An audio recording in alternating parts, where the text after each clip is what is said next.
ആലപ്പുഴയിൽ മത്സ്യത്തൊഴിലാളികളുടെ വഴിയടച്ച ന്യൂസ് 18 വാർത്തയിൽ ഇടപെട്ട് മുഖ്യമന്ത്രി. മാരാരിക്കുളം സൗത്ത് പഞ്ചായത്തിലെ ഭൂമാഫിയയുടെ കയ്യേറ്റത്തിൽ അന്വേഷണത്തിന് ഉത്തരവ്. നടപടി സ്വീകരിക്കാൻ LSGD പ്രിൻസിപ്പൽ ഡയറക്ടർക്ക് നിർദ്ദേശം. മാഫിയ കയ്യേറിയത് 25 ഏക്കറോളം ഭൂമി. News 18 big impact.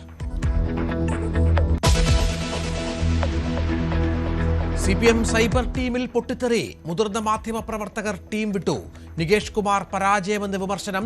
KV സുധാകരനും K മോഹൻദാസും ES സുഭാഷും ചുമതലയൊഴിഞ്ഞു. നികേഷിനോട് മുഖ്യമന്ത്രിക്കും അതൃപ്തി.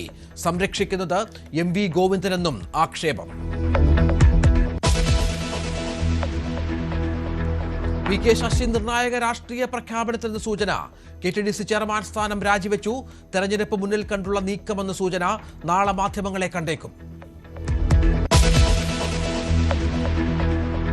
ഇക്കുറി മത്സരിക്കാനില്ലെന്ന് K ബാബു. തൃപ്പൂണിത്തുറയിൽ UDF തന്നെ ജയിക്കും.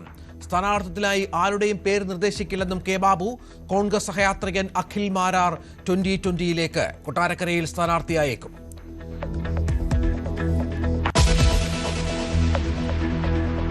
നെടുമ്പാശ്ശേരി വിമാനത്താവളത്തിൽ നിന്ന് പിടികൂടിയ PFI പരിശീലകരിൽ നിന്ന് ഞെട്ടിപ്പിക്കുന്ന വിവരങ്ങൾ. 2047ഓടെ ഇന്ത്യയിൽ ഇസ്ലാമിക ഭരണം സ്ഥാപിക്കുക ലക്ഷ്യം. തെരഞ്ഞെടുത്ത യുവാക്കൾക്ക് പരിശീലനം നൽകി. മൊയ്തീൻകുട്ടിയിൽ നിന്ന് NIAക്ക് നിർണായക വിവരങ്ങൾ.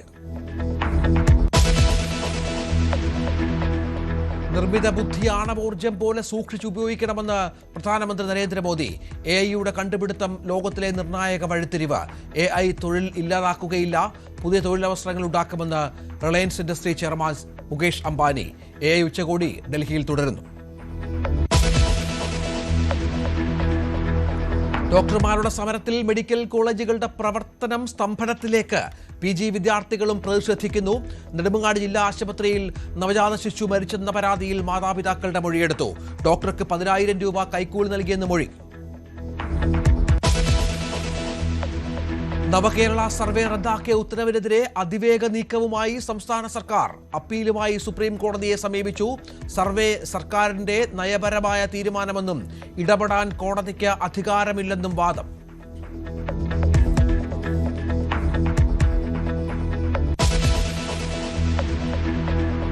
തമിഴ്നാട്ടിൽ DMKയുടെ സർജിക്കൽ സ്ട്രൈക്ക്. വിജയകാന്തിന്റെ DMK സഖ്യത്തിലേക്ക്. വിജയകാന്തിന്റെ ഭാര്യ പ്രേമലത വിജയകാന്ത് സ്റ്റാലിനുമായി കൂടിക്കാഴ്ച നടത്തി. രാജ്യസഭാ സീറ്റ് നൽകിയേക്കും. ഇറാനെതിരെ സൈനിക നടപടിക്ക് തുടക്കമിടാൻ ഒരുങ്ങി അമേരിക്ക. ഈ ആഴ്ച അവസാനം ഇറാനെ ആക്രമിച്ചേക്കുമെന്ന് അന്താരാഷ്ട്ര മാധ്യമങ്ങൾ. അമേരിക്കയുടെ നീക്കം ആണവ കരാറുമായി ബന്ധപ്പെട്ട ചർച്ചകൾക്ക് ഇറാൻ തയ്യാറാകാത്ത സാഹചര്യത്തിൽ ട്രംപിന്റെ അന്തിമാനുമതിക്ക് കാത്ത് സൈനിക നേതൃത്വം. ഇറാൻ അതിർത്തിയിൽ സൈനിക വിന്യാസം ശക്തമാക്കി.